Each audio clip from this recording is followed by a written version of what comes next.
Terima kasih masih bersama kami dalam program Downcast. Saya Doni The Kaiser dan kita masih ngobrol dengan Bung Jerry Sumampo yang tadi kata kuncinya, kalau boleh saya tarik sedikit satu kalimat, hanya ada di Indonesia.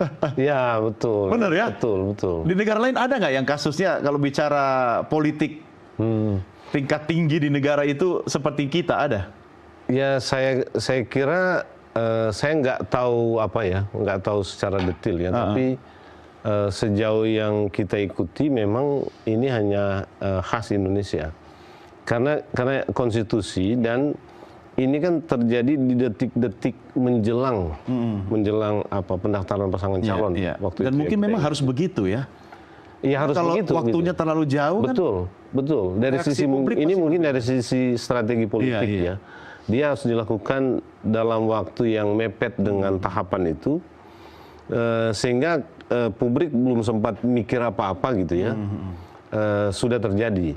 Nah, ini menarik Bung Don ya, karena berbeda dengan yang terjadi dalam konteks pilkada, putusan Mahkamah Agung terkait dengan usia juga 25-30 tidak lagi dihitung pada saat pendaftaran, tapi ditarik mundur pada saat pelantikan. Nah, ini aneh juga. Karena pelantikan bukan ranah penyelenggara pemilu. Dan kita nggak pernah tahu kapan persisnya waktu dilantik. Sementara butuh kepastian. Itu butuh kepastian. Bahkan sudah ditetapkan misalnya kemarin Februari pelantikan. Tapi tiba-tiba berganti pemerintahan dia bilang enggak, kita lantik Maret. Berarti kan ada ketidakadilan di sini karena sudah terjadi sebelumnya. Tapi putusan itu ada. Nah, tapi poinnya begini. Karena dia butuh waktu lama, gitu ya, dia butuh waktu lama, sehingga orang masih punya waktu untuk berpikir, gitu ya, dan lama-lama saya kira publik menemukan pikiran-pikiran objektifnya, dan itulah menurut saya protes terhadap upaya untuk tetap menggolkan itu setelah putusan Mahkamah Konstitusi, lewat proses di DPR balik dan lain-lain. Kan reaksi publik itu muncul setelah itu. Artinya, gitu ya. Jadi kesadaran publik itu muncul karena waktu yang cukup untuk dia mulai lebih berpikir rasional dan objektif. Ini harus kita syukuri sebenarnya bahwa masyarakat sudah semakin teredukasi, melek politik begitu. Meski kita harus menerima pengalaman yang kan tidak bisa diulang lagi. Nah, itu dia. Sudah terjadi. Itu dia saya mau balik lagi nih Bung Jerry. Kalau kita sudah bicara satu paket presiden dan wakil presiden, Anda mengatakan sebenarnya ini batu sandungan atau beban bagi pemerintahan Presiden Prabowo. Tapi kan Prabowo satu paket dengan Gibran. Emang Anda tidak percaya bahwa sebenarnya Gibran juga punya peran yang sangat besar dalam tanda petik representasi Jokowi yang mengantarkan Prabowo sampai ke kursi presiden?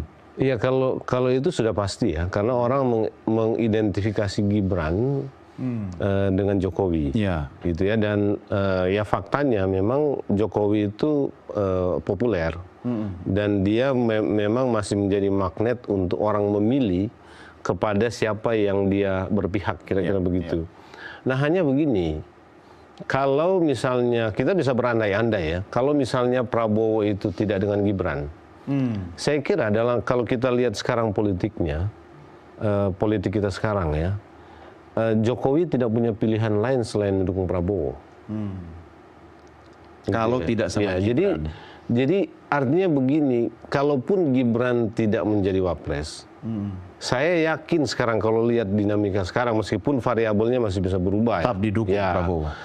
Jokowi akan tetap dukung Prabowo karena dari 3 calon ini, yang paling mungkin dapat dukungan Jokowi itu adalah Prabowo. Dan nggak mungkin Pak Presiden Jokowi ketika itu tidak akan memilih satu calon untuk dia dukung, nggak mungkin. Itu karena dia masih punya kepentingan untuk legasinya diteruskan. Dan gitu itu kan deal-dealan dia juga dengan calon Presiden Prabowo. Karena dalam proses proses pemerintahan di masa-masa terakhir, kan kita tahu kemudian ya, terungkap bahwa memang Jokowi ini tidak mungkin dengan PDIP lagi. Gitu ya, karena semua ide-ide yang dia sampaikan ke PDIP, baik secara terbuka maupun lewat orang-orang tertentu, itu mentok tuh. Dan dia merasa bahwa dia nggak mungkin dengan PDIP. Ya pertama soal 3 periode. Yang kedua memperpanjang 1-2 tahun masa jabatannya. Lalu yang ketiga ya mencalonkan Gibran gitu. Dan itu kan di PDIP posisinya jelas tuh. Jadi artinya apa? Di titik itu Jokowi merasa tidak mungkin dengan PDIP. Karena itu nggak mungkin dengan Ganjar. Meskipun Ganjar sejak awal di endorse oleh Jokowi. Tapi di pertengahan jalan nggak bisa lagi. Gitu ya, Akhirnya karena partai. pecah kongsi ya. Ya, jadi kalau lihat dari 3 ini, memang cuman Prabowo Jokowi bisa masuk dan mendukung. Artinya bagi Prabowo ini adalah pilihan yang rasional. Bagi Jokowi juga sama kan? Ketemu di situ kan kepentingannya. Betul. Cuma memang waktu itu Prabowo nggak sadar kalau dia nggak ambil Gibran, Jokowi akan ke dia atau tidak. Iya, kalau lihat sekarang pasti Jokowi akan tetap ke Prabowo. Artinya apa? Kalau wapresnya Prabowo bukan Gibran, gitu ya. Siapapun wapresnya Prabowo, tetap dengan dukungan Jokowi, Prabowo akan menang. Pasti jadi. Apalagi kalau maunya Pak Jokowi, pasangannya Prabowo Ganjar ya. Ya apalagi kalau Pasti itu. jadi Itu sempat dipasangkan, cuma Mas Ganjar nggak mau, PDIP juga nggak mau. Oke, kita turun ke kontestasi politik besar juga yang kedua, Pilkada serentak.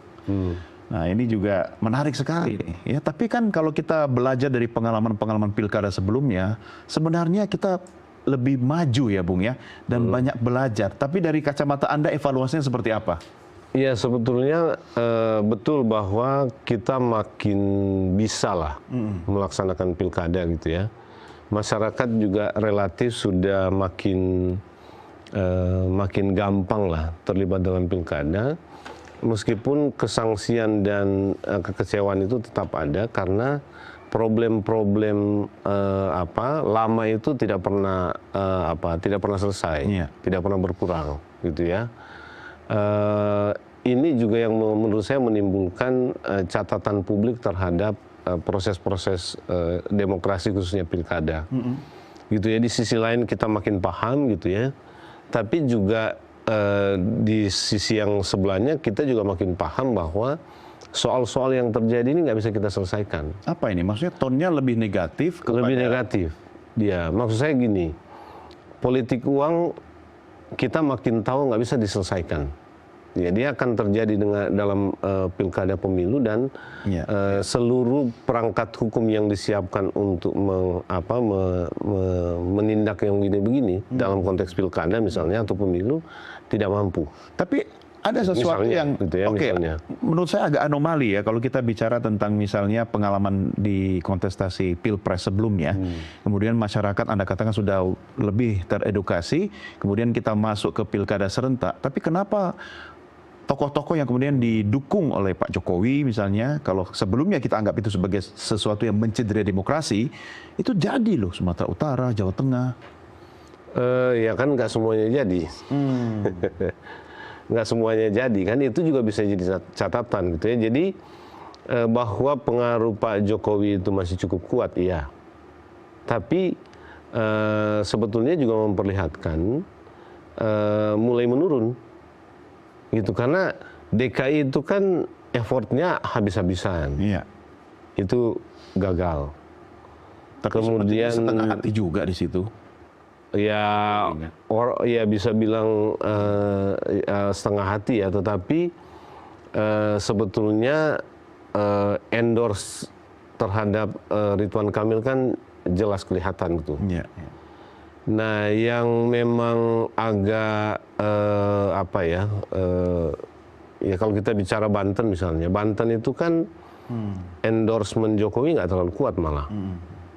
Dibanding dengan Jawa Tengah. Iya, iya. Tapi Banten menang juga. Efek ya? Ya, Prabowo efek mungkin gitu ya. Jadi saya kira dengan kasus DKI gitu ya, sebetulnya ini juga memperlihatkan Jokowi efek itu memang makin kecil ya.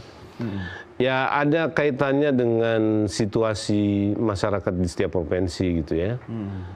Tetapi itu tetap menurut saya bisa kita catat sebagai ya memang pengaruh Jokowi itu makin lama juga Mulai memudar. mulai memudar Iya. gitu ya. Artinya, Dalam konteks ini tadi ya. iya, iya.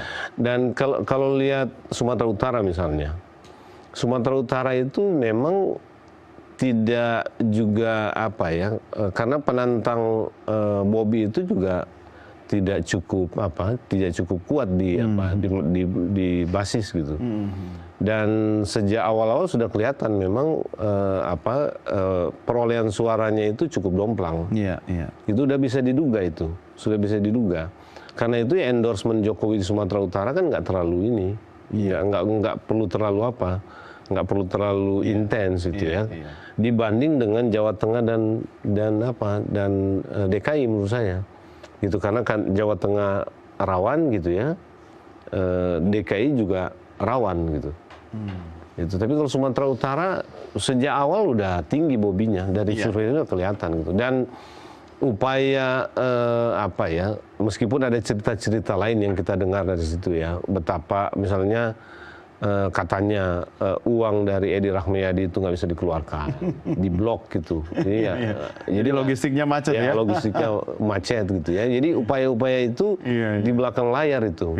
Di belakang layar. Jadi di publik tidak terlalu muncul, tapi memang muncul ke publik itu bobinya sudah tinggi elektabilitasnya. Tapi itu semakin mengonfirmasi statement Anda, Bung, bahwa yang namanya politik uang itu memang sulit ya untuk dihapuskan ya. Ya itu dia yang saya bilang gitu. Artinya masyarakat makin belajar untuk memilah dan memilih, bukan menolak ya. Begitu ya. Ya artinya begini, dia nggak bisa, mungkin pengaruh politik uang khususnya di beberapa daerah tidak begitu efektif lagi.